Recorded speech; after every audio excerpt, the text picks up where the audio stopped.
Are you guys ready to unlock the baddest mother trucker in the galaxy? Come check this out.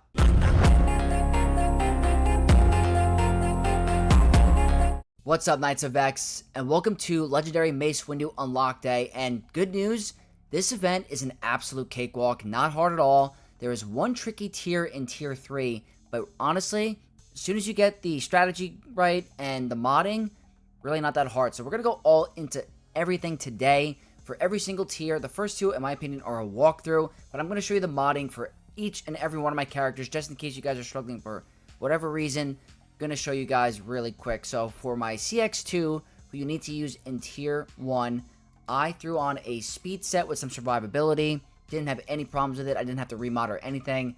I recommend over 320 speed with some survivability. Not that hard.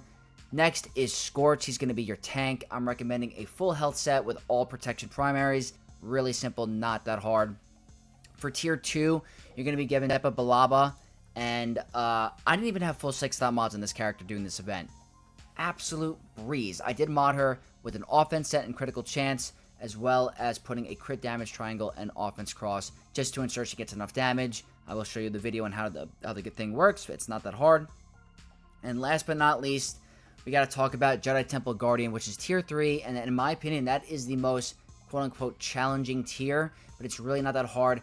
If you guys go with a full defense set with some speed, it is going to be a breeze. He's not going to hit you that hard, but you still have to follow the strategy because it does require a certain order of doing abilities and making sure you don't want to do things at the wrong time. So we're going to get into all of that, guys. So we're going to start with tier 1 and show you how it went.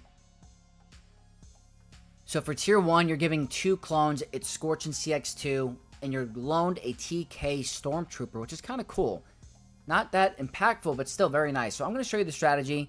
You are going to be facing the new Bad Batch, and all you have to do is pretty much go for a certain kill order. Really not that hard. So me, personally, I like going for Batcher first, because Batcher is pretty obnoxious with the marked mechanic.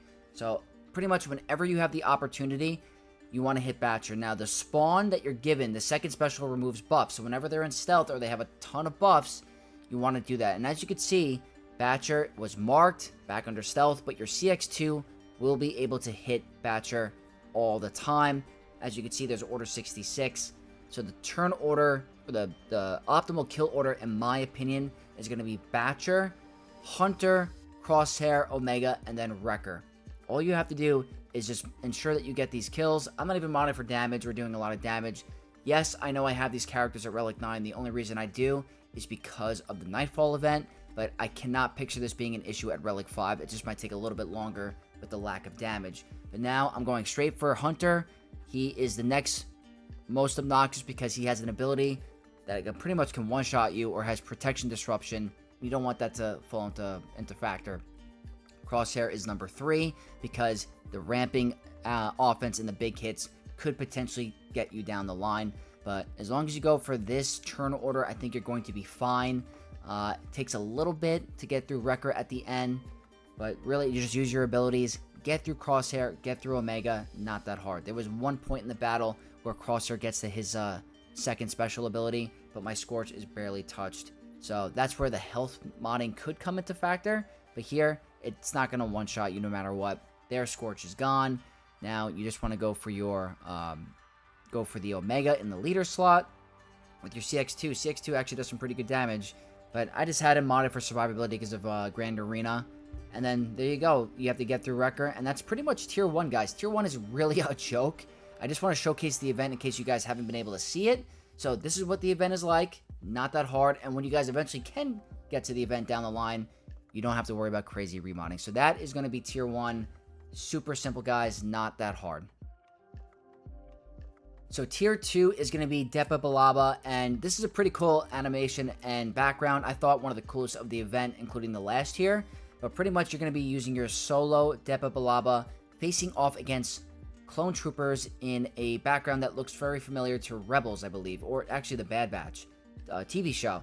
So for here, pretty much, you don't want to target the clone on the top left because that guy is tanky, and you want to be able to kill clones because that's going to remove stacks of this passive ability that every time you get a kill, you're going to remove 5 stacks. So you pretty much want to ignore the clone in the top left with the gold shoulder pad, just go for the ones on the side, because each time you kill a clone, you're removing 5 stacks. And when you get to 0, you pretty much win the battle.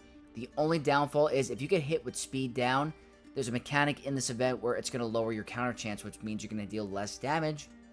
But for here, pretty much use your abilities. If you have enough damage, you're going to be doing amazing, amazing work. Very simple.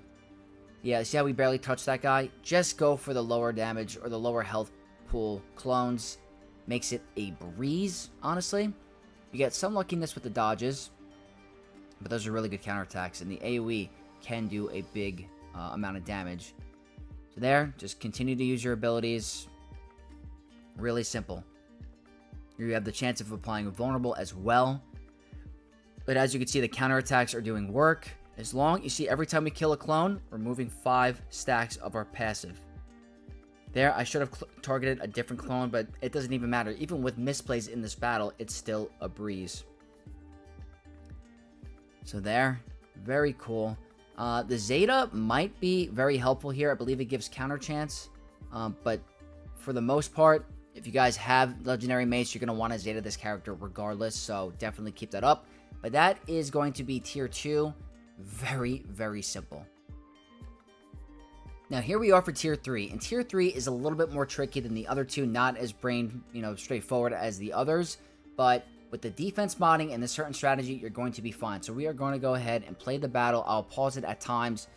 So pretty much here is the lore. They give you a little bit of like the Temple Guard thing. So here, Kanan is going to be afflicted with ability block. And every time he's afflicted with ability block and you hit him with your first special, he's going to gain a stack of like Kanan's Legacy, I believe. So every time, the strategy that I like to do, so I like to use the second special first. He's going to hit with Daze. Then you do the first special. He's then going to eventually get you with a big hit. But your basics are extremely helpful here, you're going to see. So you're going to see, that's the combo. Kanan is going to do a massive hit. That's going to be his massive hit. Now, if you have Temple Guard modded for defense, the massive hits are significantly reduced. And I only have a Relic 5 Temple Guard. So that's why I was playing around with different strategies. I don't know if potency was going to be good for applying debuffs or the health and protection. Defense seemed to be the key for me. It made it really easy. So that is the combo. But the big thing as well is that you do not want to do the middle special unless you have protection. If you don't have protection, do not do it. You're going to get one tapped. So there, he's at 2 stacks of Kanan's Legacy. Now here, same thing. My protection is barely removed. I go for the big middle special here, and he goes for that big hit, but it tickles us because of the defense modding. Now, every time you do a basic, you're going to be gaining protection and health back. So the basics are extremely helpful. You see here, he's going to go for his Foresight instead because I did it back to back. But the basics are helping us recover our health and protection. So here, I'm not doing the middle special because I don't have health and protection. My health isn't at full, and I don't have a little protection. There, I go for another basic just to get a little bit more protection back because that's an ability with the event. There, I do the second special, middle ability, back to basic. That's just the speed. I have a lot of speed on this character with the set. And that's the big hit. We tank it. Now, I can afford to do it again because I have protection, and he's going to have to use his Foresight ability. So that's like 2 birds with 1 stone. Now, I'm going to work my way back up to getting my protection back. But do not do your middle ability unless you have protection on you because you're going to get one tapped by Kanan if you don't have enough health. So there, working my protection back, do the second special. That's way more than enough protection for me to survive. Go for that ability, outspeed him again, go for more protection recovery, and that's the big hit. We tank it. Now here, I can afford to do it again. I have protection. Big hit does the Foresight. That's an extra stack of Kanan's Legacy added to the onslaught. Now there, I just go for basics because he had Foresight and gain some more protection back. Just, ensure that I don't get one tapped. Second special. I go for the middle ability. I have enough protection to survive, and I outspeed again. Now there's the big hit. We tank it. That is solely the defense modding. It makes it absolutely easy. There, he goes for the Foresight, and I take one more turn, and that's going to be the end. And that is tier 3, guys. Definitely could take you a couple tries if you don't get the modding right, but it's really not that difficult. So that's literally the majority of the event. The last one is a breeze. I'm just going to show you for fun. And the last tier of the event, you're given the Master Mace Windu character against a bunch of battle droids, and it's actually really fun. I'm going to show you how it plays out. I think this is an absolute breeze of a battle. Pretty cool looking graphic there and animation. So he's facing off against these battle droids. He's got a really cool badass like lore line, but really simple. What you want to do is pretty much take out the B2 battle droid in the middle, because that is the one in the leader. I start with an AoE. But if you target the B2 that you're going to see here, they're going to get hit with morales, or low morale is the ability, and they're not going to touch you. But I have never tried it any other way. That just happened to give them the low morale. This one is an absolute cakewalk. I just go for the B2s first, but I really think that this is a gimme. Not that difficult at all. Go for those big AoEs, another big AoE. Look how cool, this character is going to be sick. I really hope this character pans out to be amazing. But we're going to have to find out. And then here, not hard. That is the Legendary Mace event, guys. Really, really exciting. I hope you guys are looking forward to unlocking him either now or later on. If you guys are struggling with this event, I hope it helped you. And I can't wait to make more content and videos about how this guy's going to perform in Grand Arena and TW and even, you know, maybe other game modes. So, guys, that is going to wrap up this Legendary guide. Again, I hope it helped you. I hope you guys are excited for him.